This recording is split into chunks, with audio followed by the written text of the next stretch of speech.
Hello and welcome to the Leaders Council podcast, the podcast for the people who run the country and the people who keep the country running. You join us on yet another sunny day here in the capital. I'm Matthew O'Neill, and today, as always, we ensure that we have a variety of distinct perspectives on leadership. First, we're joined by Domenica, founder and chief executive of Emerging Communications United Kingdom, a communications firm specializing in the Chinese market. Domenica, hello. Hello. Thank you for coming on the program today. We might as well dive straight in. What does the word leader mean to you? Interesting, especially at the moment. I think anybody can be a manager of large groups of people, but leadership for me, I very much run the company along the values that we agree with are the fabric of emerging communications. And one of those big values is trust. And to that end, we very much work within our own groove. So all of my directors that report into me for the various divisions will split their time working in the office, either London or China, and also working flexibly at home to whatever works for them, especially in light of the fact that we're dealing with multiple time zones and clients and staff all over the world. And the other thing that's really important is around trust, that sort of trust element of my team, is to really empower the team that they know what it is that they have to do. So very clear KPIs so that they can just literally get on and do their job. And all too often when I speak to other CEOs and MDs, they say, I'm having such a problem with so-and-so. They just don't tell me what they're doing. And for me, I just don't think that is a way to lead a very senior individual. I'm not dealing with junior individuals. And another thing that's just really, really important is to that end, because we all work very flexibly. I might meet up with my land reports once or twice a fortnight. It's really, really important that we have the right technology to support that so we can see each other, and we do a lot of video conferencing and a lot of technology to support that flexible working environment. That's just one of the ways that I think it's really important to lead by trust. Let's go back to the very beginning of your career when you're first starting out in the working world.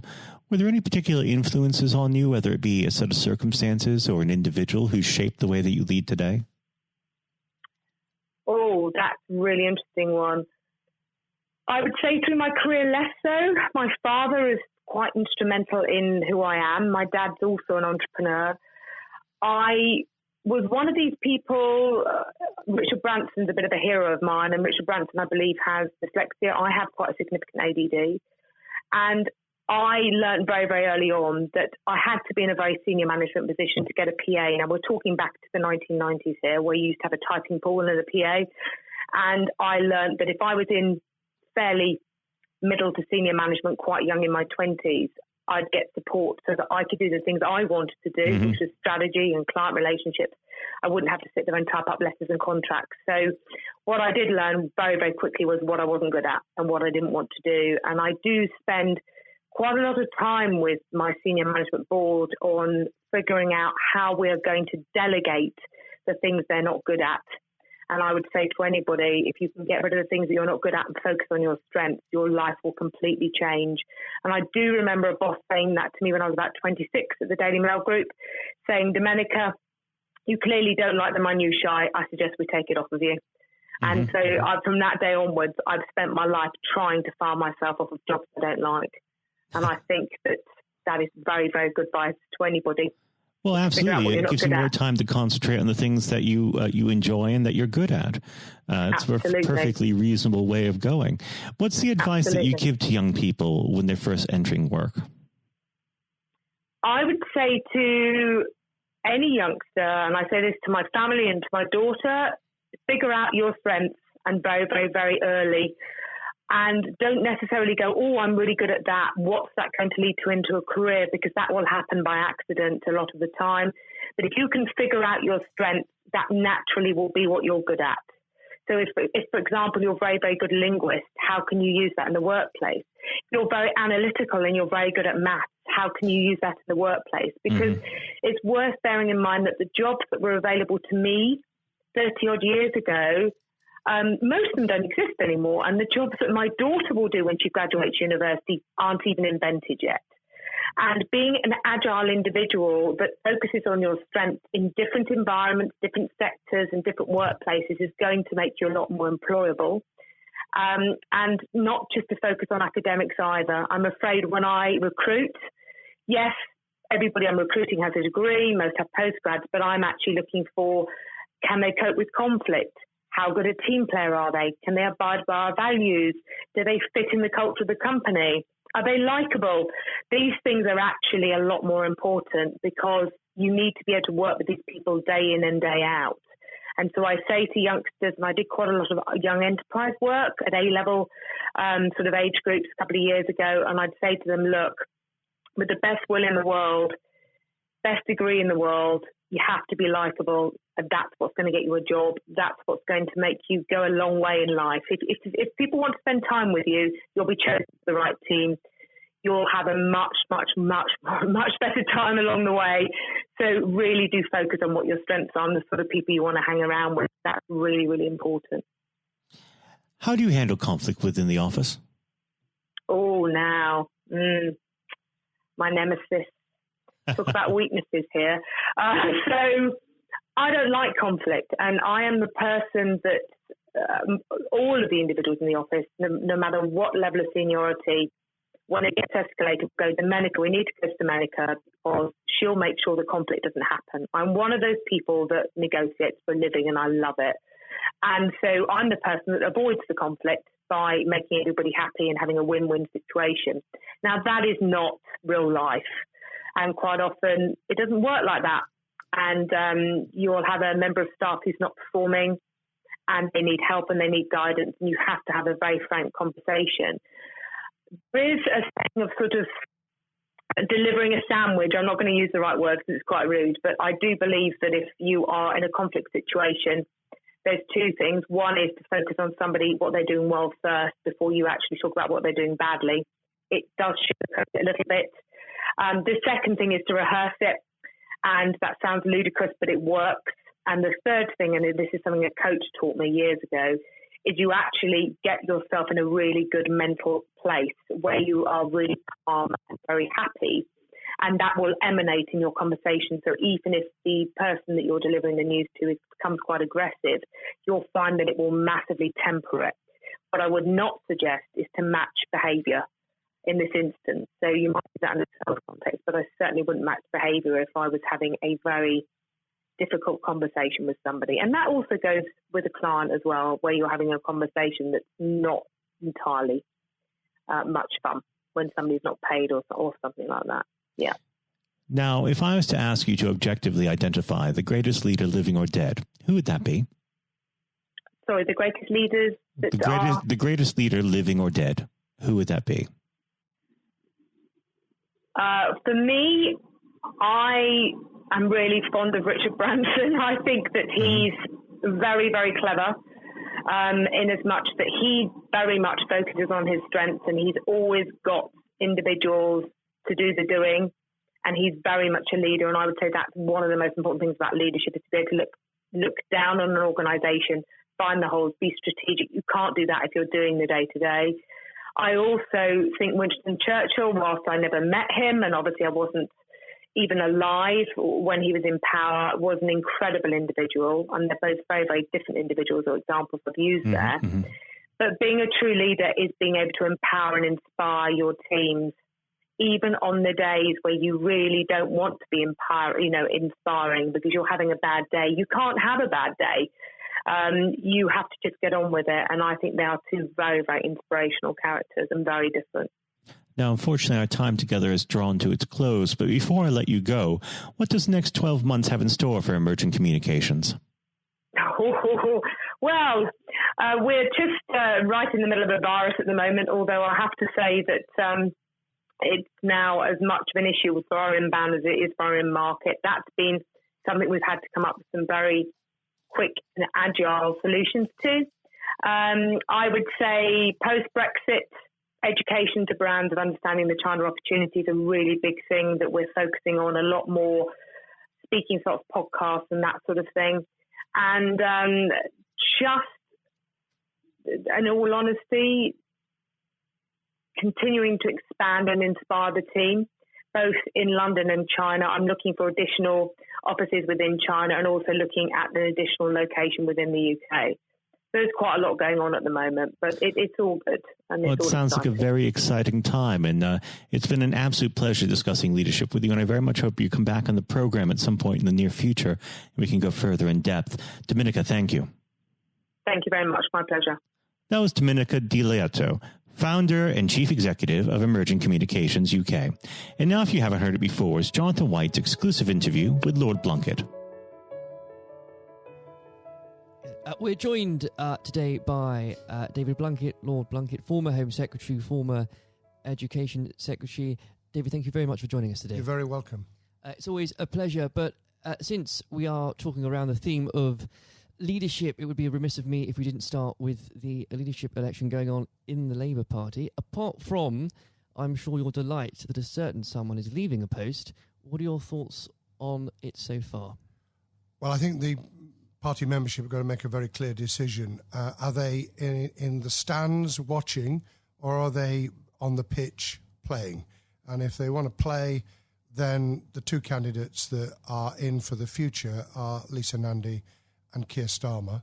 I'm personally backing Lisa because I think she's a brave woman with a tremendous amount to give. She's got really good, positive ideas. I like them because they're about building from the community rather than command and control from the centre. They're about a new form of social democracy and socialism rather than trying to replicate a failed past. And she can reach out to people that others can't. So I'm giving her my backing. I think Keir Starmer is very professional, very able, and presents extremely well. And I hope that one of those two actually come through in the election on the 4th of April. There has been a lot of criticism, especially from for candidates a little further left than them, who've criticised even the last Labour government as being part of 40 years of Thatcherism. Yes, I think it's really unfortunate, particularly when new MPs come in having seen large swathes of their colleagues lose their seat, to roll up the 13 years of Labour government with everything that I'm so proud of. I mean, we were not neoliberals or anything like it. We were able, in the first 10 years certainly, which I played a part in, to be able to turn the economy around, to invest in health and education, to be able to transform people's aspirations and their hopes for the future. And that included ensuring people got the minimum wage, which we never had before, Sure Start to nurture youngsters from the moment they were born, transformation in the quality of education. And all these things actually add up to helping people to improve and change their lives for the better. And anyone who thinks that's not good and that isn't a government to be proud of needs to answer the question, what shibboleth is it that you would want that would actually have done more to change those lives? I can think of two or three myself in terms of dramatically taking on inequality, although 500,000 children were taken out of poverty in those years. I can think of being even tougher on crime, even though I was dubbed as one of the tougher Home Secretaries, because the people that I cared about most were, on the whole, not exclusively, but mainly the victims of crime. I can think about taking on the very, very rapidly growing transnational power of the big tech companies, which we still need to work through in terms of how we do that from a single nation just off the coast of Europe, and how we work internationally without getting caught up in wars we don't want to be involved in. But how are we international in a way that ensures that we play our part in making a better life for humanity as a whole, rather than disengaging and becoming alien from the rest of the world? Those are big questions for the social democratic left, particularly with artificial intelligence and robotics changing the world of work forever, I think, in the next 20 years. An ageing population. Labour got 18% of the over 65 vote in the general election. Just 18%. It's staggeringly. It's extraordinary. Staggeringly bad. And climate change, which we all know is going to be either a big gain or a terrific political trauma. We've got to take people with us. no matter which political party it is, the changes that will occur in this decade especially will determine their future ideologies, certainly. And speaking of your time as Home Secretary in government, you worked with so many different individuals of all political stripes and none at all. Is there someone, and on the theme of leadership, that stands out to you that embodies some of those qualities you described earlier? Yes, I mean, it's on the theme of bottom-up. It was some of the most inspiring head teachers and classroom teachers who, in really, really difficult circumstances, were actually transforming the life chances of children by inspiring those children to want to learn, to, if you like, lighting a candle inside them, giving them a window on the world, which created an inquiring mind and an understanding that the world was their oyster, that they could do things with support. My philosophy has always been mutuality and reciprocity. We need mutuality to support each other. We need reciprocity in terms of understanding that we don't just take, we give a lot as well. And I suppose that really comes down to if you're prepared to do something for yourself, we're prepared to do something to help you. And that's fundamentally in education, but it is in all sorts of walks of life as well. So you can have innovation, you can have entrepreneurship and creativity in business, you can have the way in which people turn things around for themselves. Small businesses have done that, the contribution to new ways of doing things, of thinking differently about our economy. Those are all grit to the mill. Those are the things we need to do. And we can do them together. It's not that you're on the side of the devil if you're an entrepreneur, or you're on the side of the angels if you work in public services. We are dependent on each other. You can't have one without the other. Yes. And I think, to coin a term, extraordinary, ordinary people, and especially when it comes to, given your answer, David, to teachers, to carers, people that honestly don't get the recognition they deserve on a day-to-day basis. And without them, half of society wouldn't function. Completely. I call it civil society, which functions even when government isn't functioning. It's the glue that holds things together. It's people working and living and having their being together and recognising that they are dependent on each other. I've obviously met incredibly inspiring leaders in a different vein. I was very fortunate to have met Nelson Mandela 3 times. I met Bill Clinton a number of times, both of whom, in very, very different ways, were inspiring leaders. I've met people in leadership positions who couldn't take a decision to save their lives. Tony Blair famously said in his conference speech the year before he stood down as Prime Minister, and I knew exactly what he meant. He said the worst ministers are those who won't take decisions, and anyone in a leadership role needs to, A, know why they're there, what they intend to do with the authority that goes with being a leader and a manager, and then how to draw people in as a team to be able to implement it so that it's a team approach. It's not someone out on a white charger. It's someone who can mobilize, motivate, provide incentives for people to feel that they're part of the solution as well. And I think whether it's politics, whether it's business, whether it's sport, it's exactly those qualities that you need to succeed in any of them. Yes, it is. And if people recognise that and they have a clear idea themselves, they have and build, because you can build, leadership qualities. They know how to manage their own time and their own emotions, because we all, from time to time, feel like really losing our temper, and I don't pretend for a minute over the years that I haven't.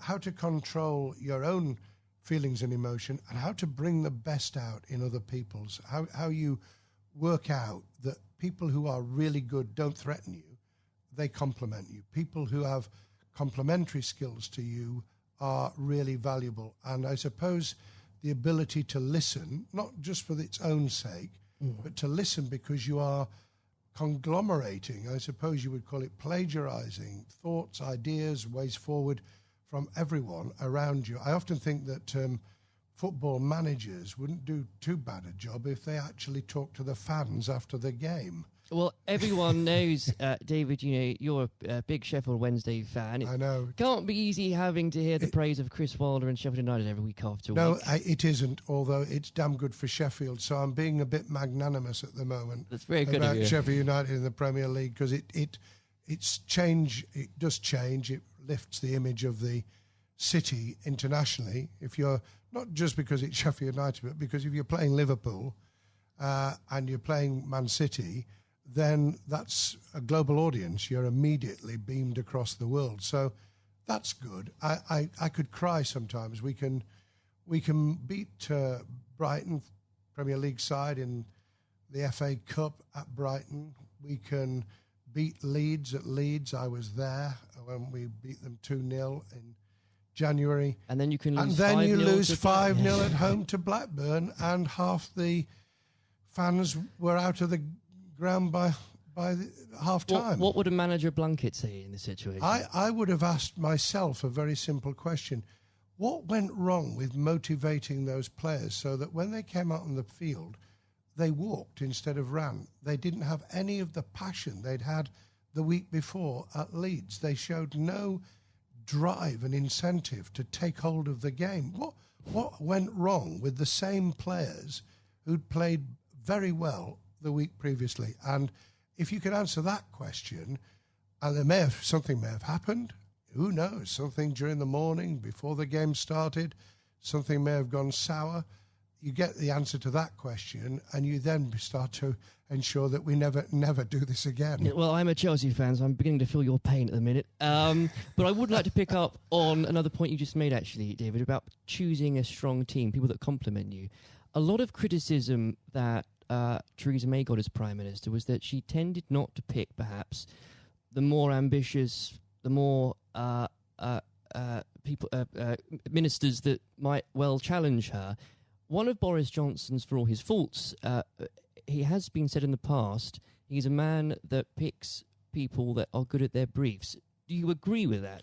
Well, I'll reserve judgment on that until I see the outcome of the reshuffle, which, as we record this podcast, has not yet happened. And I imagine I would be very surprised if he didn't have quite a brutal reshuffle, not just to get people in who he likes, but people who are going to be really sparky and able and clear at doing the job, because you can have all the best ideas in the world, you can pronounce on what you're going to do, but if you haven't got leaders in those departments prepared to do it, if they're just toadies, by the way, and there is a tendency, a new Prime Minister, large majority, got to be very careful that you don't pick people because you're receiving the echo of your own voice when you're speaking to them, but get able people in. I won't comment on some of the less able, but there are clearly in the cabinet as I speak at the moment people who are really just not up to it. I mean, incidentally, anyone who won't be cross-examined by decent journalists on the BBC, changed their minds recently about Sky, isn't worth their salt. But part of being cross-questioned is to demonstrate to yourself that you've got a grasp of your brief, that you believe in it, and that you can persuade people of it. And if you can't do that under real cross-examination, rather than sitting on the sofa for an easy morning television program, get out of the business. Don't do it. Without a doubt. Yeah. And also, I should add, that is how Leaders of All Stripes earn that respect in the first place. But there is a question, isn't there? And try and answer the questions. That's what I always tried to answer the or questions. Or be very good at avoiding them. Either way. The way of avoiding them is to take it head on and say, I'm not going to answer that question, explain why. Quite. And I think that one of the great things about the Leaders Council especially is that it takes and talks to people, again, from all different backgrounds, leading something very different, whether it's a charity, whether it's a business, whether it's in politics. There comes points, though, and David, you must have experienced this, whether as leading Sheffield City Council or as Home Secretary, when people are looking at you for leadership, where do you get your strength from? I think there's something inside all of us. There's a tenacity, there's an ambition, there's a desire to get things done, to make a difference inside you, whether you're in public service, the charities, or you're driving a business that actually says, this is why I get up in the morning. So you've got to have something internal to yourself. The second is the satisfaction you get back, because you do, from seeing things change for the better.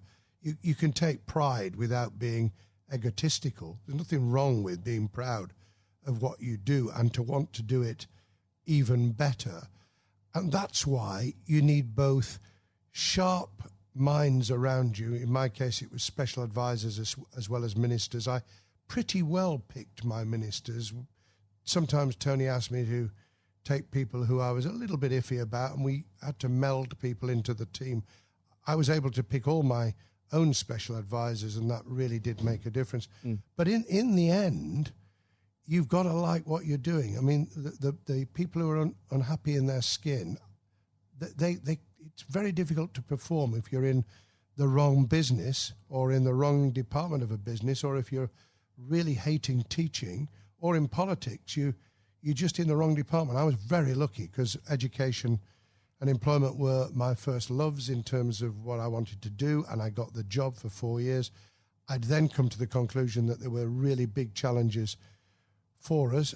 It turned out even bigger than I expected with the attack on the World Trade Center 3 months after I became Home Secretary. But the big challenges of security, of reducing crime, of dealing with the development of positive citizenship, which also had a read over in terms of immigration, the kind of things that change people's lives either for the better or the worse. And you don't get everything right. That's the other thing you've got to recognise, which is why being part of a broader team, being able to take criticism but not always accept it, because otherwise you blow with the wind, that's the measure.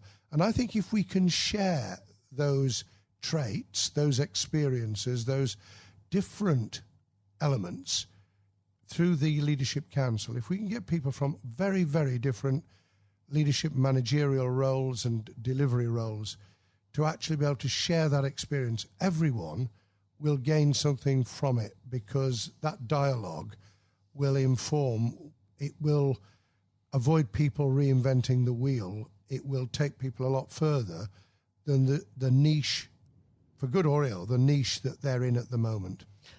David, in a couple of minutes we have left, I will be mean and put you on the spot and ask you for predictions perhaps in 3 things. What will happen in the Labour leadership contest? How will the next few months go for the government after Brexit, after we leave the European Union on the 31st of January? And where will Sheffield Wednesday finish in the league? Lord above. I'm not sure which is the most difficult of those questions. I've already indicated where my support is for the Labour leadership. If we take it at the end of January 2020, Keir Starmer has clearly got off to a very, very strong start. I think, however, it will be very much down to who can reach those parts of the Labour Party membership that came in on the back of Jeremy Corbyn's election in 2015 to that post, who can be persuaded that what they want to see and the big changes they'd like to enact can only be brought about in any form if we win, and we win back the tragic loss of people on our side in December 2019, and that's got to be Lisa Nandy or Keir. On the next few months, I think that the government will probably do quite well. I think that there are real dangers ahead in just having 11 months to negotiate trade deals, especially with bellicose pronouncements about we're not going to have alignment, as though alignment in itself is a bad thing when some of it will be very good. So I think there are dangers, but I think there's quite a bit of momentum going with the government at the moment, and that will be reflected in relationships, in doing deals in Europe and facing outwards to the rest of the world. Sheffield Wednesday, God help me. I mean, how is it that 2 of the things that are most important to me, other than my family and loved ones, is football and politics? I think Sheffield Wednesday will be hard-pressed now to get into the playoffs if we do, I think we could pull it off. But I am really reluctant. And I think on that prediction, your reputation will be judged. Lord Blunkett, thank you very much for joining us today. God bless you, Jonathan. This has been the Leaders Council podcast. Thank you for celebrating excellence in leadership with us. I have been your host, Matthew O'Neill. Until next time, goodbye. Thank you for listening to our podcast. The views expressed within the podcast do not reflect the views of the Leaders Council of Great Britain and Northern Ireland, its parent company or subsidiaries, members of staff, other guests, or any other person therein associated.